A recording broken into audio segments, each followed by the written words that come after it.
से पहले आपको लिए चलते हैं ईरान, जहां पर एहतजाज दो तरह के, एक हुकूमत के खिलाफ एहतजाज और दूसरा एहतजाज करने वालों के खिलाफ एहतजाज आज जारी है। और इस ज़िमन में आज 3 हफ्ते मुकम्मल हो चुके हैं, चौथे हफ्ते में हम चल रहे हैं और ये मुसलसल सूरत हाल जो है वो ईरान से इस वक्त बनती हुई नज़र आ रही है। ईरान के अंदर एहतजाजों का सिलसिला जारी है, मौजूदा रजीम के हक में भी एहतजाज, मौजूदा रजीम के खिलाफ भी एहतजाज। ताहम इस बीच मुख्तलिफ ज़राए अबलाग की रिपोर्ट्स के मुताबिक अब तक मरने वालों की तादाद जो है वो 500 के आसपास गई है, क्योंकि कई मकामात पर पुरतशद्दुद मुजाहिरे हुए हैं और उन पुरतशद्दुद मुजाहिरों में जहां असला का इस्तेमाल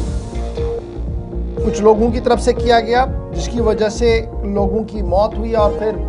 सिक्योरिटी एजेंसीज ने भी कार्रवाइयाँ वापस की हैं। और इंसानी हकूक़ की मुख्तलिफ तंजीमों की जो रिपोर्टें इस वक्त सामने आ रही हैं, उसमें इस बात का खुलासा पेश किया जा रहा है कि पिछले 3 हफ्तों के दौरान कम व बेश अब तक 500 लोगों के मारे जाने की खबर है। अगरचे ईरान ऑफिशियली इन तमाम खबरों की तस्दीक नहीं कर रहा है। ईरान की तरफ से यह साफ कर दिया गया कि इतने बड़े पैमाने पर हलाकतें नहीं है। हाँ, ज़रूर हलाकतें कुछ हुई हैं, ताहम राइट्स ग्रुप यानी इंसानी हकूक़ की जो तंजीमें हैं वो 500 की तादाद बता रही है। तेहरान मुकम्मल तौर पर अमेरिका के ख़िलाफ़ अगर जंग होती है उसके लिए तैयार है, प्रिपरेशंस ऑन वॉर फुटिंग पर चीज़ की जा रही है। लेकिन अमेरिका का भी एक बड़ा बयान इसमें सामने आया जो ये बता रहा है कि मुज़ाकराती अमल भी जारी है, यानी बातचीत का अमल भी जारी है। और वाइट हाउस के ज़राया ये बता रहे हैं कि अमेरिका के साथ अमेरिका जो है वो ईरान के साथ राब्ते में है, बातचीत हो रही है और ये एहतजाजों का जो न थमने वाला सिलसिला अमेरिका के बकौल वहाँ पर चल रहा है, इसको रोकने की अशद ज़रूरत है। और अगर ये नहीं किया गया तो फिर अमेरिका कार्रवाई कर सकता है, यानी दो तरफा का बयान जो है वो अमेरिका की तरफ से इस वक्त सामने आ रहा है। तीसरी बड़ी बात कि इंटरनेट पर अभी भी पाबंदियां बरकरार है और वज़ीर ख़ारजा अराक़ची के मुताबिक ये पाबंदियां चंद दिनों तक और रहेंगी जब तक सूरत हाल मज़ीद बेहतर नहीं होती है और सिक्योरिटी क्लियरेंस नहीं मिलती है। और इसी के साथ जो राब्ता है, टेलीफोनिक राब्ता है, वो भी मुख्तलिफ इलाकों के अंदर मुनक़ता हो चुका है और ये मुसलसल अभी चल रहा है। मोबाइल सर्विसेज हिट हो रही है, इंटरनेट पर पाबंदियाँ हैं और हुकूमती इदारे कह रहे हैं कि फ़िलहाल ये सिलसिला चलेगा।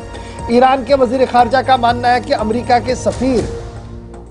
जो इस खित्ते की ओर खुसूसी तौर पर भेजे गए हैं उनके साथ राब्ता है जी, उनके साथ गुफ्तगू चल रही है और ईरान ने अपनी पॉलिसी वाज़िया कर दिया कि वो किसी भी कीमत पर जंग नहीं चाहता है, लेकिन अगर जंग थोपी गई, सूरत हाल को इसी तरीके का बनाया गया तो वो इसका मुनासिब और माकूल जवाब भी देंगे, ये ईरान की तरफ से ऑफिशियली कहा गया है। इस बीच अमेरिका का एक और बड़ा बयान भी सामने आया है और अमेरिका ने साफ कर दिया है कि अगर कोई भी तिजारत करता है अब की बार डायरेक्टली इनडायरेक्टली तो वो टैरिफ के लिए तैयार है। थोड़ी देर में उस खबर पर भी आएंगे। तो कुल मिलाकर सूरत हाल ये है कि एहतजाज भी चल रहे हैं और 3 हफ्ते मुकम्मल हो गए हैं, चौथे हफ्ते में हम चल रहे हैं। तेहरान के ऊपर जंग जैसी सूरत हाल पैदा हो रही है, क्योंकि अमेरिका से जो वाइट हाउस से जो इतलात और ख़बरें आ रही है वो यही है कि मुसलसल तैयारियों में है और मुख्तलिफ रिपोर्ट्स ये बता रही है कि सूरत हाल किस तरीके की है। इस बीच तलबा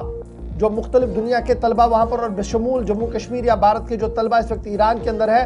वो